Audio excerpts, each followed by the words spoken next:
عزو سلام تانا تقبلوا كل كرنات عالم تركبوا تخطاتلتنا أبالات نسدرابيت قلم قوانقوا زخونكم تعذبتنا انبار لومور كم تلمود نايلوم تخرس حابت زينا الحزنا قريبنا لكم لنا نابت فلام زينا كنبل حدش نبرر مسمر منغو اسمران አዲስ አበባን ክጅመር መሆኑ ተገሊጹ ሱዳናዊ መንገድ አየር ባለደር አየርላይንስ መንጎ አስመራን አዲስ አበባን በቀጥታ ሰሞናዊ በረራ ከምዝ ጅምር ብወገ ሓቢሩሎ እዚ ኣብ መንጎ ከዞባ ቀርና አፍሪካን ዘሎ ፖለቲካዊ ዲፕሎማሲያዊ ኩነታት እንደገና ናብ ሓድሽ ትኹረት ኣምፂዎ ድማ ይርከብ ኣብ መንጎ ኤርትራን ኢትዮጵያን ቀጥታ በረራታት ኣብ ዝሓለፈ እዋናት ደው ምባሎም ስዒቡ ንነጋዶን ንተጓዓዝትን ዝተፈላለዩ ስድራቤታትን ዓብ ፀገም ፈጢሩ ነይሩ እዚ ሓድሽ ኣገልግሎት ግን ብሳልሳይ ሃገር ዝቐረበ ተወሳኺ ኣማራፂ ኮይኑ ከም ዝረአ ድማ ተገሊጹ ብዙሓት ተንተንቲ እቲ ብቐጥታ በረራታት ደው ምባሉ ኣብ መንጎ መንግስቲ ኤርትራን መንግስቲ ኢትዮጵያን ዝተፈጠረ ፖለቲካዊ ዲፕሎማሲያዊ ውጥረት ብምትእስሳር ምዃኑ ይገልጹ ይኹን እምበር ክሳብ ሕጂ ክልቲኦም መንግስታት ነቲ ምቁራፅ በረራታት ዝገልጽ ዝርዝር ወግዓዊ ምክንያት ክሳብ ሕጂ ክህቡ ኣይተረኣዩን ኣብ ዝሓለፈ እዋናት ኣብ መንጎ ክልቲአን ሃገራት ብዛዕባ ጉዳያት ፀጥታ ዞባዊ ፖለቲካውን ካልኦት ዲፕሎማሲያውን ጉዳያት ዝተፈላለዩ ርእይቶታትን ሕድሕድ ምወቃስን ግን ይረኣዩ ምህላዎም ብዙሕ ግዜ ተዘሪቡ እዩ እዚ ድማ ኣብ ናይ ትራንስፖርት ንግድን ርክባትን ከቢድ ጽልዋ ከም ዘለዎ እቶም ተንተንቲ ወሲኾም ዝገልጹ ኣብዚ ባደር አየርላይንስ ዘቕረበ ሓድሽ መስመር በረራ ብፍላይ ተጓዓዝቲ ካብ ኤርትራ ናብ ኢትዮጵያ ወይ ድማ በኣንጻሩ ካብ ኢትዮጵያ ናብ ኤርትራ ዝጓዓዙ ነቲ ነዊሕ ደው ኢሉ ዝጸንሐ ናይ ጉዕዞ ፀገም ብኸፊል ክቕንሶ ይኽእል ዝብል ትፅቢት ተገይሩሉ ኣሎ ይኹን እምበር ኣብ መንጎ ኤርትራን ኢትዮጵያን ቀጥታ ናይ ኣየር ርክብ ሙሉእ ብሙሉእ ክምለስ እንተኮይኑ ብዙሓት ተንተንቲ እቲ ውጥረት ብዲፕሎማሲያዊ መንገዲ ክሃድእን ኣብ መንጎ ክልቲአን ሃገራት ድማ ዝያዳ ምትእምማን ክፍጠርን ኣድላይ ምዃኑ እዮም ዝገልጹ ዘለዉ ኣሜሪካን ኤርትራን ናብ ሓድሽ ምዕራፍ ዲፕሎማሲ ይግስግሳ ምህላወን ተሓቢሩ ኣብዚ እዋን ኣብ ዞባ ቀርኒ አፍሪካ ቀይሕ ባሕርን ፖለቲካውን ወታደራዊ ውጥረት እናወሰኸ ኣብ ዝኸደሉ ዘሎ እዋን ኣብ መንጎ ሚኒስትር ጉዳያት ወፃኢ ኤርትራ ዑስማን ሳልሕን ፍሉይ ልኡኽ ፕረዚደንት ኣሜሪካ ንኣፍሪካ ማእከላዊ ምብራቕን መስዓድ ቦሎስ ኣብ ካይሮ ዝተኻየደ ርክብ ኣብቲ ዞባ ንዘሎ ናይ ዲፕሎማሲ ጉዕዞ ፍሉይ ትኹረት ክረክባ ክኢሉ መስዓድ ቦሎስ ነቲ ዘተ ጽቡቕ ናፍራይን ኢሉ ብምግላጹ እቲ ዝርብ ኣብ ንግድን ዞባውን ቁጠባዊ ምዕባለ ፀጥታ ምምሕያሽን ክልቲኣዊ ዝምድናን ከም ዘተኮረ እዩ ኣፍሊጡ እቲ ዝተዋህበ መግለፂ ዝርዝር ሓበሬታ ዝሃበ እኳ እንተዘይኮነ ንዓመታት ተዘሓሒሉ ዝፀንሐ ዝምድና ክልቲአን ሃገራት ናብ ሓድሽ ምዕራፍ ከእቱ ዝኽእል ኣንፈት ከም ዘለዎ ግን ተንተንቲ ይሕብሩ ኣለዉ ኣሜሪካ ኣብ 2021 ብሰንኪቲ ኣብ ትግራይ ዝተኻየደ ኩናት ኣብ ልዕሊ ሰበስልጣንን ትካላትን ኤርትራ እገዳታት ኣንቢራ ምንባራ ይዝከር ብድሕሪ እዚ ድማ ዝምድናታት ክልቲአን ሃገራት ካብቲ ዝነበረ ከም ዝተዘሓለ እዩ ዝፍለጥ ኣብ ዝቐረበ እዋን ግን ብፍላይ ድሕሪ ለውጢ ፖለቲካዊ ኩነታት ኣሜሪካ ኣብ ማእከላዊ ምብራቕን ዝተፈጠረ ሓድሽ ኩነታትን ዋሽንግተን ምስ ኣብ ቀይሕ ባሕርን ስትራቴጂካዊ ቦታ ዘለዋ ሃገራት ዘለዋ ዝምድና ንምሕዳስ ትፅዕር ከም ዘላ እዩ ዝረአ ብሰንኪ መጥቃዕቲ ሕቲ ኣብ መርከባት ንግዲ ኣብ መጻብ ወባ ብኤል መንደብን ቀይሕ ባሕርን ዘሎ ፀጥታ ኣብ ዓለም ትኹረት ረኺቡ ከም ዘሎ ዝፍለጥ እዩ ኤርትራ ድማ ልዕሊ 1000 ኪሎ ሜትር ዝኸውን ገምገም ቀይሕ ባሕሪ ስለት እውንን ኣብቲ ፀጥታ እቲ ዞባ ጎሊሓ ክትረአ ዘለዋ ዓቢ ግደ ግድነት እዩ እዚ ድማ ኣሜሪካ ምስ ኤርትራ ዘለዋ ርክብ ንምምሕያሽ ካብ ዝደረኸቡ ምክንያታት ሓደ እዩ እቲ ርክብ ኣብ ካይሮ ምክያዱ ኣጋጣሚ ዘይኮነ ግብፂ ኣብዚ እዋን ምስ ኤርትራ ሶማልያ ሱዳን ዘለዋ ዝምድና ብምድላል ኣብ ቀርኒ ኣፍሪቃን ቀይሕ ባሕርን ዘለዋ ፖለቲካዊ ተፅዕኖ ንምዕባይ ትፅዕር ምህላዋ እዮም ሓቢሮም እዚ ድማ ምስ ኢትዮጵያ ብዛዕባ ግድብ ህዳሴን ጉዳይ ቀይሕ ባሕርን ዘለዋ ፖለቲካዊ ፍልልይ እንተተራእዩ ነቲ ዞባውን ፖለቲካውን ሚዛን ዝያዳ ዝተሓላለኸ ይገብሮ ምህላው ድማ ኣዝዩ ንጹር እዩ እዚ ምሕዳስ ርክብ ክልቲአን ሃገራት ከምዚ ኢሉ እንከሎ ክሳብ ሕጂ ኣሜሪካ ብዛዕባ ምልዓል እቶም ኣብ ልዕሊ ኤርትራ ዝተኻየዱ እገዳታት ብወግዒ ዝኣወጀቶ ውሳነ የለን ብተመሳሳሊ ኤርትራ ብዛዕባ ሓድሽ ስምምዓት ወይ ድማ ምቕያር ፖሊሲ መግለፂ ይሃበትን ይኹን እምበር እቲ ዝተኻየደ ዘተ ንቐጻልን ዲፕሎማሲያዊ ርክባትን መኽፈቲ ክኸውን ከም ዝኽእል እዩ ዝሕበር ኣብ ቀጻሊ ወርሓት ተወሳኺ ርክባት ወይ ድማ ኣብ ንግድን ፀጥታን ዝምልከቱ ስምምዓት እንተተራእዮም እዚ ናይ ሎሚ ርክብ ከም መጀመርታ ሓድሽ ምዕራፍ ዝቑፀር ክኸውን እዩ ክሳብ ሕጂ ግን እቲ ዝተረኣየ ምዕባለ ኣብ ሓደ ደረጃ ዲፕሎማሲ ዘተ እዩ ዘሎ ብዛዕባ እገዳታት ስምምዓት ወይ ድማ ካልእ ተግባራዊ ስጉምቲ ግን ገና ወግዓዊ ሓበሬታ ኣይወፀን ዕጡቕ ሓይሊ ሕቲ ኣብ ልዕሊ ስዑድ ዓረብ ማዕቀብ ምንቅስቓስ ባሕሪ ኣውጁ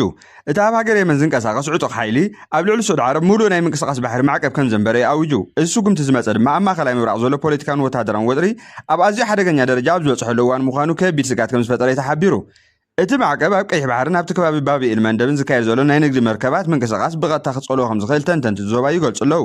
እዚ ዞባ ንዓለም ለኻዊ ንግድን ንምትሕልላፍ ፀዓትን ኣዝዩ ኣገዳሲ መስመር ምዃኑ ድማ ዝፍለጥ እዩ ብተወሳኺ ሓይልታት ኣሜሪካ ንተኸታታሊ 9 ሌሊታት ኣብ ዝተፈላለዩ ከባቢታት ኢራን መጥቃዕቲ ኣየር ከም ዘካየዱ እውን ተገሊጹ እዚ መጥቃዕቲ ድማ ኣብ ሰሜናዊ ኢራቅ ብዝተፈጸመ መጥቃዕቲ ሓደ ወታደር ኣሜሪካ ምቕታሉ ስዒቡ ከም ዝመፀ እዩ ዝሕበር ዘሎ ብወገን ኢራን ክረአ ከሎ ወሃቢ ቃል ሚኒስትር ጉዳያት ወፃኢ እስማዒል ባቃይ ወታደራዊ ግጭታት እናቐፀለ ዋላ እኳ እንተሃለወ እቲ ምስ ኣሜሪካ ዝግበር ዲፕሎማሲያዊ ፃዕርታት ከም ዘይተቋረፀ ይገሊጹ እዚ ድማ ጎኒ ጎኒ እቲ ዝካየድ ዘሎ መጥቃዕትታትን ውግእን ዘተ ይቕፅል ምህላው ተስፋ ዝህብ ምዕባለ እዩ ተባሂሉ ኣብዚ እዋን ኣብ መንጎ እስራኤልን ፍልስጤምን ሊባኖስን ዕጡቕ ሓይሊ ሕቱ የመን ከምኡ እውን ኣብ መንጎ ኣሜሪካን ኢራንን ዘሎ ግጭት ናብ ዝያዳ ሰፊሕ ዞባዊ ቅልውላው ክልወጥ ይኽእል ዝብል ስጋኣት ግን ገና ብኣንጻሩ እናወሰኸ ይኸይድ ምህላው ድማ ዝፍለጥ እዩ እቲ ብዕጡቕ ሓይሊ ሕቱ ተነቢሩ ዘሎ ማዕቀብ ባሕሪ ካብ ወታደራዊ ስጉምቲ ሓሊፉ ኢኮኖምያውን ጂኦፖለቲካውን ፅልዋ ክህልዎ ዝኽእል ውሳነ ኮይኑ እንተ ደኣ ከምቲ ዝተባሃለ ኣብ ባይታ ወሪዱ መስመራት ንግዲ ባሕሪ ዋጋ ፀዓትን ዘይትን ከምኡ እውን ኣብ ቀይሕ ባሕሪ ዝግበር ኣህጉራዊ ምንቅስቓሳት ብቐጥታ ብኸቢድን ክፀልዎ ምዃኑ እዩ ተፈሊጡ ዘሎ ወታደራዊን ፖለቲካን ተንተንቲ እቲ ዞባ ብወገኖም ምቕፃል መጥቃዕቲ ኣሜሪካ ጽኑዕ መርገፂ ኢራንን ኣብቲ ዞባ ናይ ዝግበር ዲፕሎማሲያውን ሰላማውን ዘተ ዕድል እናፅበበ ምዃኑ የመላኽት እዚ ኩነታት ከምዚ ኢሉ ብዘይ ዲፕሎማስያዊ ፍታሕን ተቐፂሉ እዚ ዘሎ ግጭት ናብ ዝዓበየ ዞባውን ደማውን ኩናት ክሰፍሕ ከም ዝኽእል እዮም ዘጠንቅቑ ዘለዉ ትራኦሬ ሃይማኖታዊ ትምህርቲ ኣብ ወፃኢ ሃገራት ዝወስዱ ዘለዉ ቡርኪና ፋሶውያን ተምሃሮ ነቒፉ ቡርኪና ፋሶ ቴክኒካዊ ክእለት ዘለዎም ዜጋታት ከም ዘድልይዋ ድማ ይሓቢሩ ኣብ ቡርኪና ፋሶ ስልጣን ዝሓዘ ወታደራዊ መራሒ ካፒተን ኢብራሂም ትራኦሬ ኣብ ሳዑዲ ዓረብን ካልኦት ሃገራት ዓረብን ሃይማኖታዊ ትምህርቲ ዝወስዱ ዘለዉ ዜጋታት ቡርኪና ፋሶ ተምሃሮ ብትሪ ነቒፉ እቲ መግለፂ ድማ ኣብታ ሃገር ኣብ ጉዳያት ሃይማኖታዊ ትምህርትን ሃገራዊ ምዕባልን ዝካየድ ክትዕ ከም ብሓድሽ ኣበራቢሩ ኣሎ ትራኦሬ ኣብቲ ህዝባዊ መደር ኣብ ዘስምዖ ልዕሊ 1,000 ዝኾኑ ዜጋታት ቡርኪና ፋሶ ተምሃሮ ኣብ ሳዑዲ ዓረብ ከም ዘለውን ልዕሊ 800 ካብ ዚኣቶም ብዘይ ፍቃድ ወይ ድማ ኣፍልጦ መንግስቲ ናብኡ ከም ዝኸዱ ተዛሪቡ እቶም ተምሃሮ ብብዝሒ ዝመሃሩ ሕጊ እስልምና ሸሪዓ ምዃኑ ብምጥቃስ እዚ ዓይነት ትምህርቲ ንሃገሩ ዝህቦ ቀጥታዊ ረብሓ ከም ዘየለ ድማ ይዝምጉት ቡርኪና ፋሶ ዘድልይዋ መሃንድሳት ሓኻይም ናይ ሕርሻ ክኢላታትን ቴክኒሽያናት ኢንዱስትሪን ዝሃንፁ ሰባት እዮም ዘድልይዋ ክብል እውን ትራኦሬ ብምግላጽ ሃገሩ ንምዕባለን ግብራዊ ፍልጠት ዘለዋ ዜጋታት ቀዳምነት ከም ትህብ ኣመልኪቱ ከመባሃሉ ጽርግያታት ፋብሪካታት ሆስፒታላትን ትካላት ትምህርትን ንምህናፅ ዝሕግዙ ሞያዊ ክእለታት እዮም ቅድሚ ኩሉ ዘድልዩ ክብል ኣረዲኡ እቲ መራሒ ብተወሳኺ መንግስቱ ነቶም ተምሃሮ ናብ ዓዶም ንምምላስ መደብ ከም ዘለዎም ብምግላጽ እቲ ብታ ሃገር ኣብ ጉዳይ ናይ ወፃኢ ትምህርቲ ዝተታሕዘ ፖሊሲ ክቕየር ከም ዝኽእል ዝብል ግምት ድማ ኣላዓዒሉ ኣሎ ትራኦሬ ንሃይማኖት ግቡእ ክብሪ እኳ እንተሃለዎ ሃገራዊ ረብሓ ግን ልዕሊ ኩሉ ከም ዝቕድም እዩ ኣስሚሩሉ